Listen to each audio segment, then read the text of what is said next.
வணக்கம் வணக்கம் அன்பு நண்பர்களும் நண்பருக்குரிய ஏகேஜி சித்தார்த்த பெண்மணி. இன்றைக்கி செப்டம்பர் 24, 2024. இன்றைக்கி ரொம்ப விசேஷமான பார்த்தோன்னா செவ்வாய்க்கிழமை. அதை முன்னிட்டு அன்பிற்குரிய மயிலம் முருகமச்சான் பாண்டிச்சேரிக்கும் திண்டிவனத்துக்கும் பார்த்தோன்னா சென்ட்ரலில் இருக்கக்கூடிய விழுப்புரம் மாவட்டத்தில் விட்டிருக்கக்கூடிய மயிலம் முருகமச்சான் கிட்ட எனக்கான விசேஷமான அழைப்பு வந்ததை எடுத்து மச்சானை பார்த்தோன்னா போய் தரிசனம் பார்த்தோன்னா பண்ணிவிட்டு எங்கள் அம்மாவுக்கு சிறப்பு அர்ச்சனை பார்த்தோன்னா பண்ணிவிட்டு அங்கேருந்து டைரெக்டாக பாண்டிச்சேரி வர வழியில் திருவக்கரை வகரகாளியம்மன் சொல்லிட்டு நீங்கள் எல்லாருமே பார்த்தோன்னா கேள்வி பார்த்தோன்னா பட்டிருப்பீங்க. அந்த அற்புதமான ஒரு திருத்தலத்துக்கு பார்த்தோன்னா வந்தேன். தரிசனம் ரொம்ப சிறப்பாக பார்த்தோன்னா முடிஞ்சிச்சு. இப்போ தான் நடைய பார்த்தோன்னா சாத்தி வச்சோம். எப்போது போல் பார்த்தோன்னா அத்தை என்னை நல்லா கவனிச்சிட்டேன்.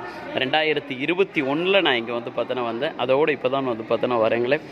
அப்போதுலேருந்து ஒரு பெரிய மாற்றங்கள், இப்பவும் பார்த்தோன்னா ஒரு பெரிய மாற்றங்கள். முருகப்பெருமானுடைய ஆட்சி பார்த்தோன்னா கொண்டுட்டு வர்றதுக்கும் அதிமுகவுடைய பார்த்தோன்னா தலைமையாக பார்த்தோன்னா அதிமுகவுடைய தலைமையாக மாறுவதற்கும் பார்த்தோன்னா திருவக்கரை வகரகாளியத்தை பார்த்தோன்னா அருள் புரிவா. நன்றிகள்.